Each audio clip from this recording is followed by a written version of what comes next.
সারাদিন অনেক কষ্ট করেছি, সবটা গুছাইছি, অনেক কিছু বাজির জন্য যেসব প্রয়োজন সেগুলো গুছাইছি। তো এখন প্রচুর শীতের ভিতর আমরা এখন বাজি ফুটাবো। আপনারা আমাদের ভিডিও দেখতে থাকুন এবং ভিডিওটা যদি ভালো লাগে অবশ্যই একটা শেয়ার করে দেবেন, কারণ কি এটা শৈশবের কিছু স্মৃতি। চলুন দেখে। আমাদের বাড়ির জন্য প্রথমে দরকার হচ্ছে একটা কচুর পাতা। আমরা সেই কচুর পাতা কাটতে চলে আসছি এখনই। এই দেখুন কত বড় কচুর পাতা, বাজি বুঝতেই পারছেন কত বড় বাজি ফুটানো হবে, ধামাক হবে ধামাক। গাইস প্রচুর শীত, শীতে তো একদম পুরা নদী দিয়ে যাচ্ছে। এই যে কচুর পাতা গাইস, আমরা এটা এখন এটা লাগবে বাজি ফুটানো। বাজি ফুটানো, এগুলো ফুটা করতে হবে, দেখতে পাবেন, সাথেই থাকুন আমাদের। আরো একটা নাও। হ্যাঁ এই যে বাবা কচু কি ঠান্ডা।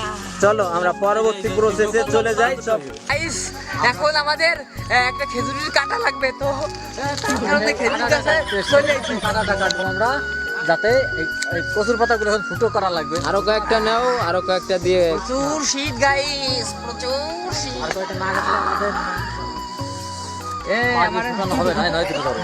আর দুইটা কাটতেছে গাইস।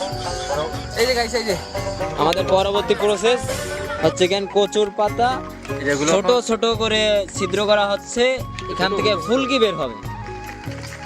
এটা হলো গ্রামের ঐতিহাসিক বাজি, বুঝছেন? যারা গ্রামে থাকেন তারাই এগুলো বুঝবেন।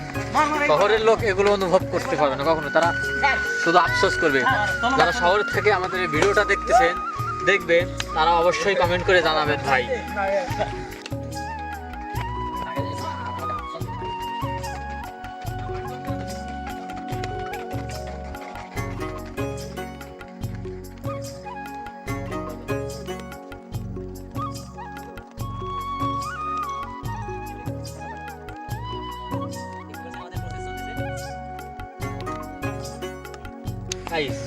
এই হচ্ছে সরপা, আমরা এখন এটা পোড়াবো, দেখতে থাকুন। পোড়ানোর পরে ফুল কি হবে, তারপরে বাজি দেখতে থাকুন সবাই।